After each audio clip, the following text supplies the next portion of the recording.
Capítulo 4. Sistemas. Item 36. Neste ensinamento, Allan Kardec aborda os primeiros tempos do espiritismo moderno, falando sobre a dúvida, a diversidade de interpretações e como isso é comum em todo o campo de conhecimento novo. Principais argumentos e ensinamentos, segundo a doutrina kardecista. Primeiras reações: dúvida e busca de explicação.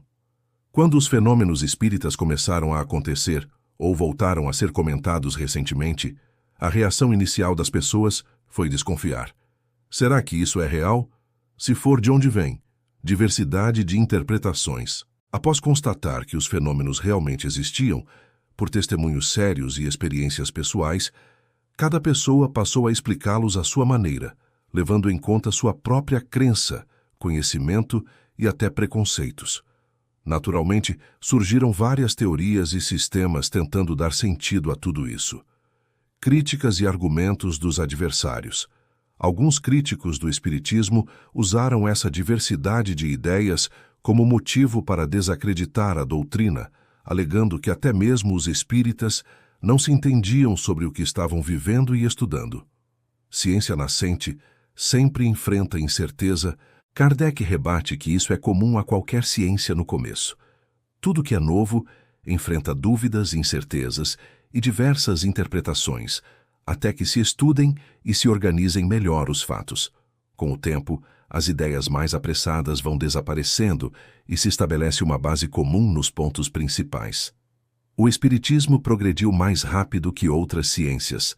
Apesar das discussões e diferenças iniciais, o consenso nas ideias fundamentais do espiritismo surgiu até mais rapidamente do que em campos tradicionais como a medicina, que até hoje tem muitos debates e divisões entre especialistas. Explicação fácil dos conceitos. Imagine quando surge uma tecnologia nova, como o primeiro computador pessoal ou os primeiros celulares. No começo, muita gente duvida, interpreta de jeitos diferentes, cria suas teorias sobre o funcionamento e a utilidade. Só com o tempo, o uso e os estudos é que se cria um entendimento comum, e as explicações mais viajadas desaparecem. Com o espiritismo, aconteceu a mesma coisa. Primeiro espanto, depois muitas opiniões, até que as ideias realmente sólidas tomaram forma. Conclusão com aplicação prática no dia a dia. Quando algo novo aparece, seja na ciência, religião, medicina ou tecnologia, é natural haver confusão, desconfiança e muitas explicações diferentes. Com paciência, pesquisa séria e tempo, costuma-se chegar a consensos e maior clareza. Vale lembrar, divergências iniciais não invalidam uma ideia, apenas mostram que está em processo de amadurecimento. Reflexão final. Na vida e no estudo, respeitar o tempo das descobertas é sinal de humildade e sabedoria. O importante é buscar a verdade de forma honesta, sem medo das dúvidas e dos diferentes pontos de vista. Item 37. Allan Kardec explica que, para organizar o estudo do espiritismo, é importante começar pelos chamados sistemas de negação, que são as explicações dos opositores e críticos da doutrina. Ele resume por que alguns rejeitam os fenômenos espíritas, principais argumentos e ensinamentos segundo a doutrina kardecista. Sistemas de negação como ponto de partida.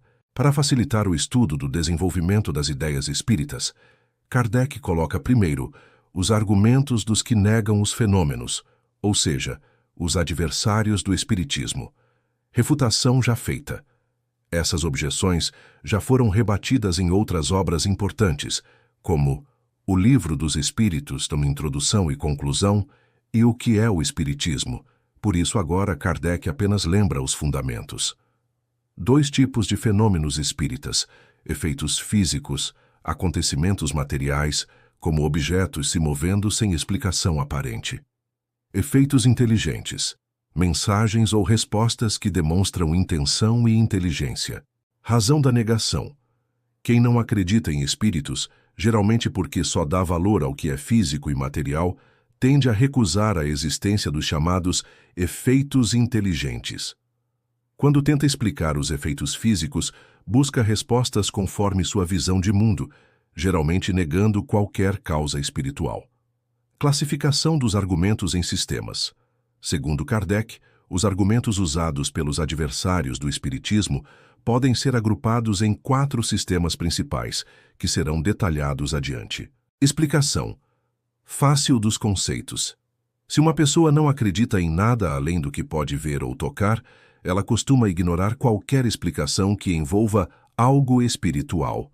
Quando vê um fenômeno estranho, sempre tenta achar uma explicação física, seja ela lógica ou até improvável, rejeitando qualquer hipótese que vá além do material. É como alguém que vê um truque de mágica numa festa.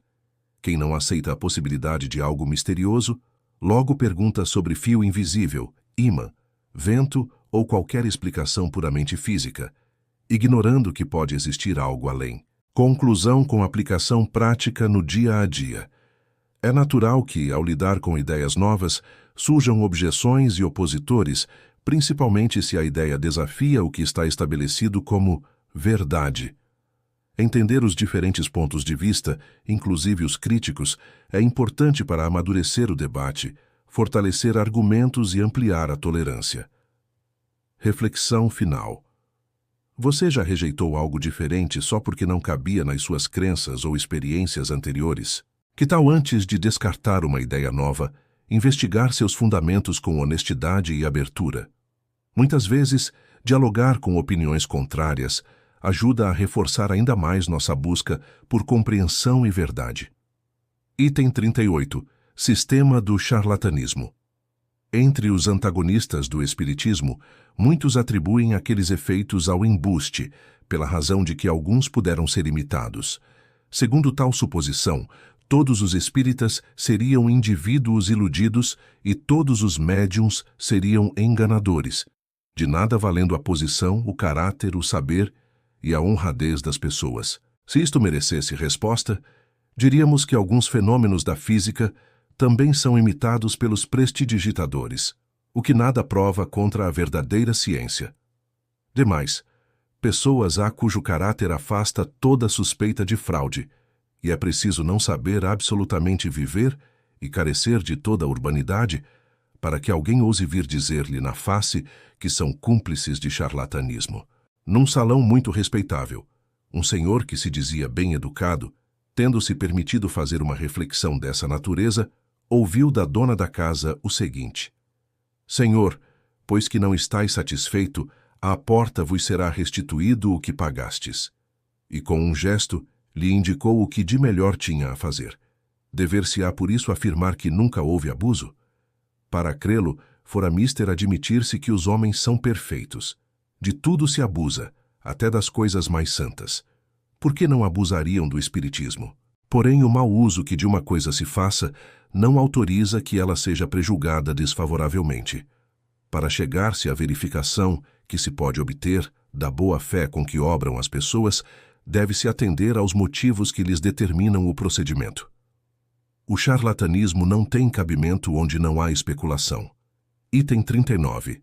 Sistema da loucura. Alguns, por condescendência, concordam em pôr de lado a suspeita de embuste. Afirmam então que os que não iludem são iludidos, o que equivale a qualificá-los de imbecis. Quando os incrédulos se abstêm de usar de circunlóquios, declaram pura e simplesmente que os que creem são loucos, atribuindo-se a si mesmos, desse modo e sem cerimônias, o privilégio do bom senso. Esse é o argumento formidável dos que nenhuma razão plausível encontram para apresentar. Afinal, semelhante maneira de atacar se tornou ridícula, tal a sua banalidade, e não merece que se perca tempo em refutá-la. Acresce que os espíritas não se alteram com isso. Tomam corajosamente o seu partido e se consolam, lembrando-se de que têm por companheiros de infortúnio muitas pessoas de mérito incontestável. Efetivamente, forçoso será convir em que essa loucura, se loucura existe, apresenta uma característica muito singular, a de atingir de preferência a classe instruída, em cujo seio conta o espiritismo, até o presente, a imensa maioria de seus adeptos. Se entre estes algumas excentricidades se manifestam, elas nada provam contra a doutrina, do mesmo modo que os loucos religiosos nada provam contra a religião, nem os loucos melômanos contra a música, ou os loucos matemáticos contra a matemática. Todas as ideias sempre tiveram fanáticos exagerados, e é preciso se seja dotado de muito obtuso juízo para confundir a exageração de uma coisa com a coisa mesma. A reflexão central é sobre como o preconceito pode distorcer a percepção de crenças ou práticas que não são compreendidas. Ao desqualificar uma crença, como o espiritismo, simplesmente como loucura, ignora-se a diversidade de pensamento e experiência humana. Esta atitude reflete uma resistência àquilo que desafia o status quo, especialmente quando adeptos incluem pessoas instruídas. Toda ideia pode ter seguidores que extrapolam seus princípios, mas isso não deve invalidar a ideia em si. Ao invés de desconsiderar novas perspectivas ou crenças, é mais construtivo examiná-las com abertura e respeito, reconhecendo que conhecemos apenas uma fração da complexidade da experiência humana. Sigamos na compreensão dos estudos apresentados com muita coerência, assim como é a doutrina dos espíritos. Curta e compartilhe o conhecimento para que o nosso canal possa crescer e expandir a consciência de muitos outros irmãos. Até breve.